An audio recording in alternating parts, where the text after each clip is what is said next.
A'udzu billahi minasyaitonir rajim. Bismillahirrahmanirrahim. Surat Tabarok masuk pada ayat yang kedua. Alladzi khalaqal mauta wal hayata wa qila innal mauta sifatun wujudiyatun mudadatun lil hayati. Dikatakan bahwasannya kematian itu merupakan satu sifat yang memang ada. Mudadatun lil hayati, lawan dari hidup. Jadi kalau dikatakan kematian itu tidak ada wujudnya, tidak. Kematian ada wujudnya. Sifatun wujudiyatun. Jadi satu sifat yang memang ada kematian itu. Terus kadang kita katakan tidak wujud ya, tidak wujud. Tidak wujud di sini itu bukan berarti tidak ada. Tidak wujud itu karena kita tidak mampu untuk melihat bentuk kematian itu. Aslinya ada wujudnya. Dan banyak sesuatu yang tidak wujud tapi kita yakini adanya. Banyak. Cahaya, angin. Apa wujudnya? Tidak ada. Cuma ada sesuatu yang kita rasakan. Makanya di sini kata ulama, innal mauta sifatun wujudiyah, sifat yang memang ada, bukan tidak ada itu kematian. Kemudian waqila, ada juga pendapat yang mengatakan al mautu ibaratun an zawalil quwwatil hayawaniyati. Kematian itu adalah gambaran dari hilangnya kekuatan makhluk. Itu satu. Ibarat dari hilangnya kekuatan makhluk. Yang kedua, wa ibanatur ruhi anil jasadi. Yang kedua, dan hilang dan terbukanya, tersingkapnya ruh dari jasad. Wadidduhu al-hayatu, lawan katanya, bawahnya ya, lawan katanya adalah kehidupan. Wahia al-quwatu al-hassasatu, kekuatan, kemampuan untuk penyentuhan atau perasaan. Ma'a wujudir ruhi, bersama adanya ruh fil jasad, di dalam jasad. Wabihi summiya al hayawanu hayawanan. Atas dasar ini makhluk itu dinamakan hayawan. Apa kira-kira arti hayawan? Karena arti hayawan yaitu kullu dziruhin, segala sesuatu yang memiliki nyawa. Sekarang mana yang ketiga? Wakila innal mauta ni'matun, dikatakan bahwasannya kematian itu merupakan satu nikmat. Kenapa kematian kok dikatakan nikmat? Li'annal fasila baina halit taklifi fi hadhihi dari wa halil mujazati fi daril qoror. Dikatakan kematian itu adalah satu nikmat karena kematian ini merupakan pemisah baina halit taklif, antara keadaan pemaksaan di dunia ini, bawahnya wahalil mujazati fi daril qoror, dan antara pembalasan di kehidupan yang kekal, dalam kurung pembalasan kebaikan, tutup kurung. Jadi kan kita orang, makanya wali min auliya illah itu ketika meninggal justru merupakan tempat yang penuh kenikmatan. Karena apa? Dia lepas dari hal-hal yang memberatkan dirinya. Di dunia ini kan berbagai pemaksaan, harus sabar, harus ini, harus itu, dan sebagainya. Ketika dia meninggal, Allah memberikan sesuatu sama dia. Diberikan oleh Allah. Tidak ono urusan sepeda motor, numpak sandal jepit ditangkep, tidak ono. Ada. Sing aneh-aneh ngono. Ya. Hah? Ada kira-kira ndak iso. Kalau takut membahayakan kepleset, ya jalannya dibaguskan aja. Selesai. Tapi itu mau gitu kan ndak bisa. Terus siapa? Ya sabar. Karena apa? Di dunia. Itu diem. Makanya fidaril koror. Koror itu yang iqomah, yang tinggal di sana. Makna koror itu ay abadan. Selamanya. Nah, selamanya itu tergantung kekuasaan Allah. Nah, mau dibahas lagi. Apa bedanya selamanya manusia di sorga dengan selamanya zatnya Allah? Yaitu bukan haknya kita. Dan kita tidak memiliki kemampuan untuk membahas ilmu seperti itu. Itu tergantung dari Allah Subhanahu wa ta'ala. Wal hayatu aidon ni'matun it laulaha lam yatana'am ahadum fid dunya wa lam yasil ilaihi atsawabu fil akhirati. Kehidupan ini juga merupakan nikmat, karena kalau tidak ada kehidupan, seseorang tidak mampu merasakan nikmat di dunia berupa ketaatan. Yang apabila tidak ada kehidupan, maka pahala tidak akan sampai kepadanya di alam akhirat. Karena orang itu bisa taat, itu bisa merasakan ya nanti. Orang itu ketika tidak maksiat dibandingkan dengan orang maksiat itu, kalau dia tenggelam dalam kemaksiatannya itu merasakan nikmat itu sesaat, cuman dia tidak akan merasakan satu kepuasan sama sekali sampai dia akan berbuat sesuatu yang justru menghancurkan dirinya sendiri.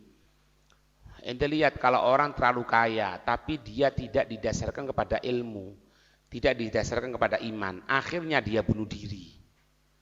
Karena apa? Semua telah aku coba, tinggal kematian tok belum pernah coba. Buahnya itu dibunuh. Ya.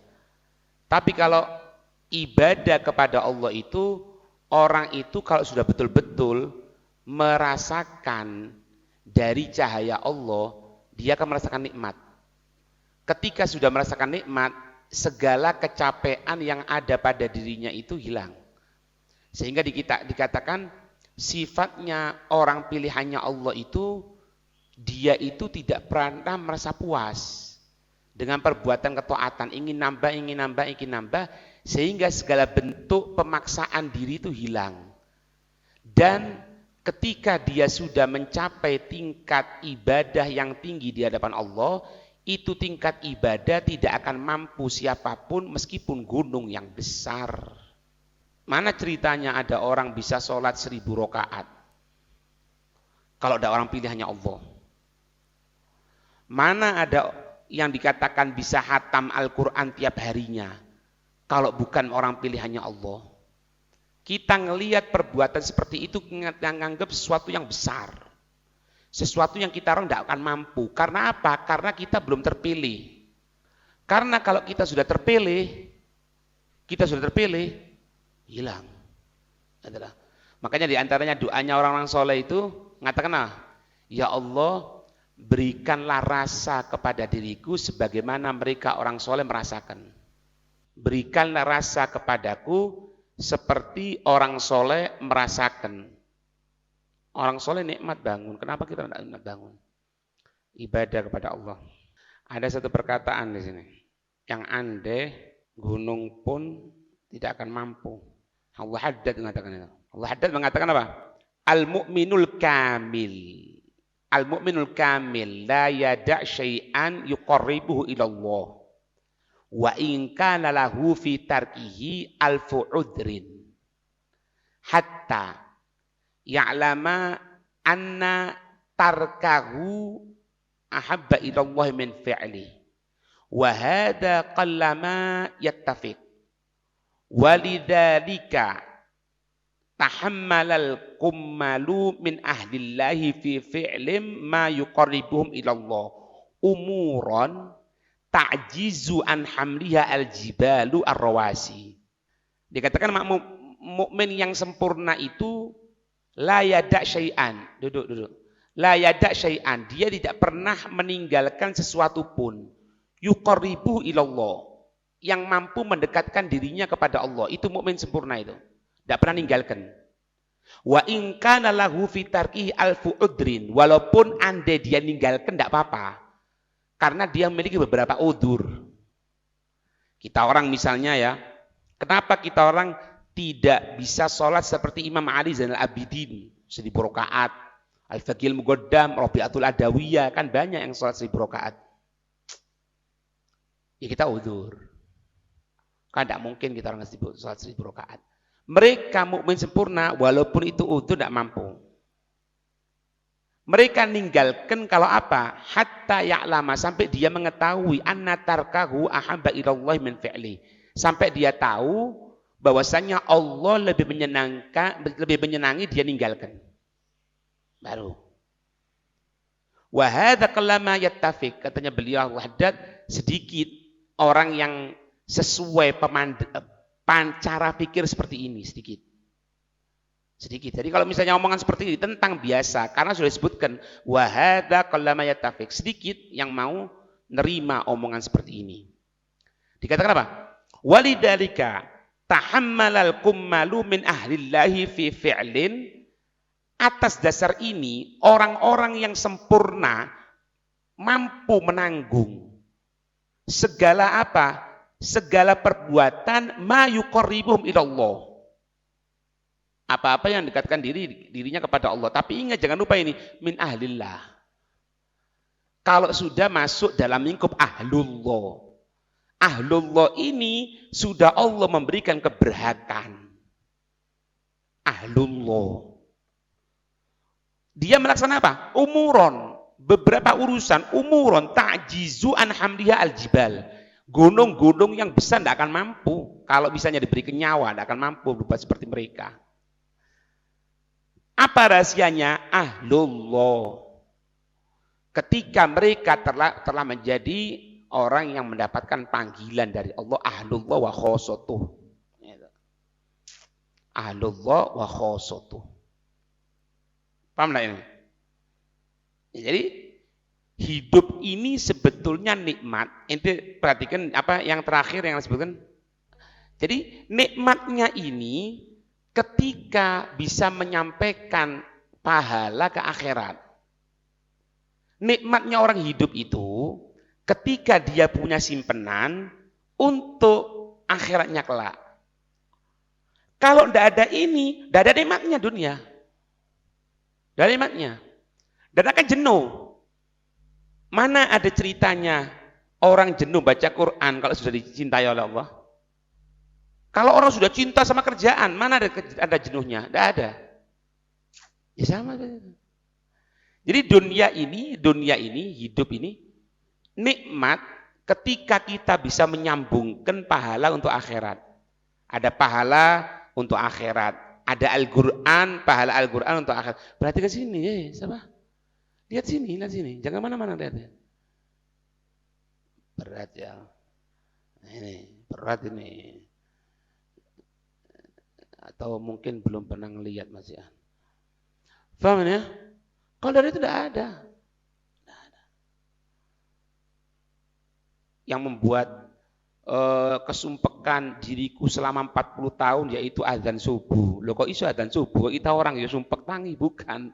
Mereka kalau dengar azan subuh, karena sebelumnya sudah bangun, dia munajat sama Allah, tidak ada yang ganggu. Kalau sudah azan subuh, tangi kabeh. Ketika bangun semuanya, datang manusia sama dia. Mau tidak mau dia harus bantu, karena memang dia khalifahnya. Itu yang buat sumpeknya mereka. Kita orang hampir lah. Hampir tinggal dikit. Sama kan, ada adzan subuh kadang-kadang ya waktu hawas titik misalnya. Hampir. Tinggal cara pandangnya dirubah. Ya apa caranya? Bangun sedikit munajat sama Allah. Sedikit-sedikit ngicipi. Baru. Lihat luakum. Semuanya itu apa? Untuk menguji kamu sekalian. Ay liyahtabirakum fima bainal hayati ilal mauti. Hidup ini agar Allah bisa menguji kamu sekalian, siapakah di antara kamu sekalian yang paling baik amal perbuatannya sampai datangnya kematian. Koma ayyukum ahsanu amala, siapakah di antara bawahnya, siapakah di antara kamu yang paling baik amal perbuatannya. Itu. Wallahu a'lam bishawab.